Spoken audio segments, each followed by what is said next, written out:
Time magazine has released its annual list of the world's 100 most influential people. The magazine created a special series of 6 covers for the 2019 issue, including 10-time Grammy winner Taylor Swift, 2-time Golden Globe winner Sandra Oh, and House Speaker Nancy Pelosi. Actor Dwayne Johnson and soccer superstar Mohamed Salah are cover stars as well, and they are joined by our very own CBS This Morning's Gayle King. Go Gayle! Swedish climate activist Greta Thunberg is among the 100 most influential this year. She met Pope Francis this morning at St. Peter's Square at the Vatican, where she shook his hand.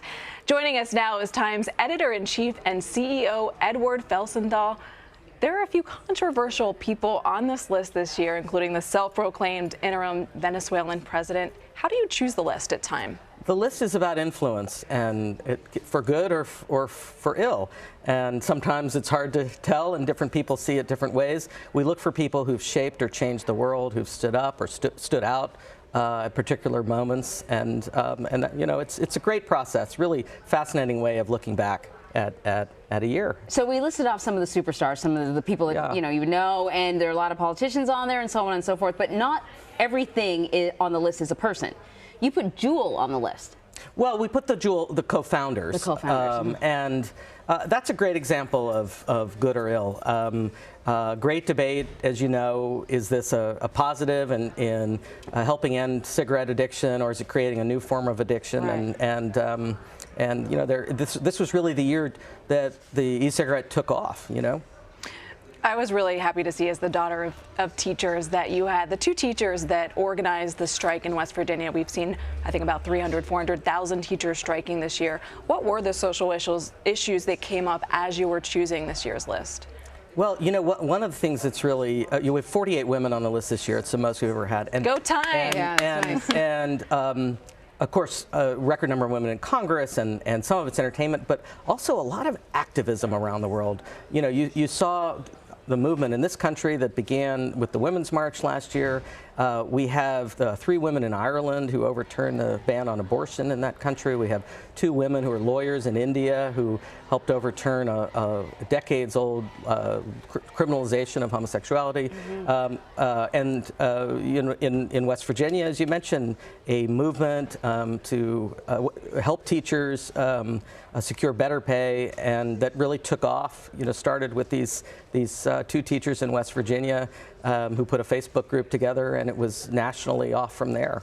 I can't imagine the debates in your editorial meeting about who goes on and who doesn't. And, you know, as you were sort of listing people from around the world, even though we know it's a worldwide list, it really occurred to me how important it is to be international. And some stories don't play here. We don't know anything about. And one of the things that we often try to guard against is an American Western point of view on stories. That's got to be something that you're always also trying to kind of wrangle with. Absolutely, absolutely. And you know, one of the, you'd asked about social issues. I think part of what's shaping our thinking about the list is so many of the world's problems today are interconnected, and they require cross-disciplinary. You know, this is a list that has actors and actresses and astronauts and athletes and politicians and business people and figures from leaders from all around the world, and you know, really gets at the interdependence we all have as we face so many global social and political challenges. So are you guys all friends by the end of the process? Like whoever's on the panel that has to decide this, you go in liking each other, I presume. Yeah. Do you end up that way? It's okay, yeah. Do you have a favorite on the list? Well, you know,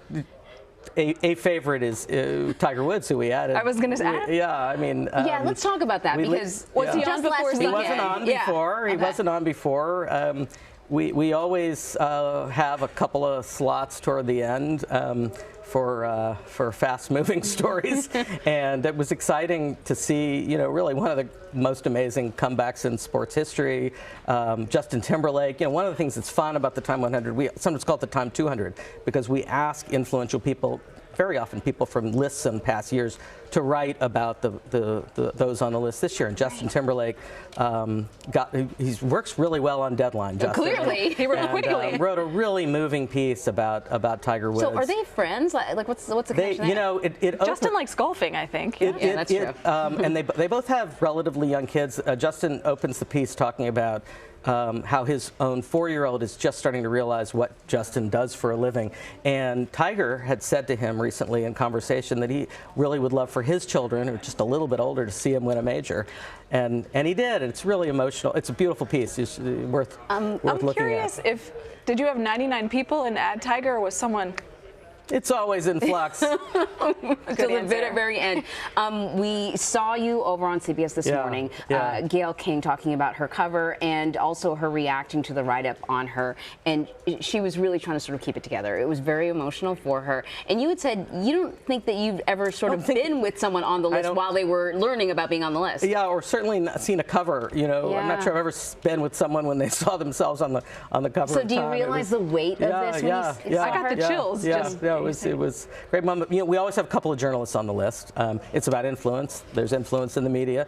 And in addition to Gayle, we have Maria Ressa, the really courageous journalist from the Philippines who's covered the Duterte regime and been arrested for it multiple times. Thank you to you and Time for adding journalists to the list. And our very own Gayle King, congratulations. We love her so much here. Edward Felsenthal, thank you very much. Great to be here.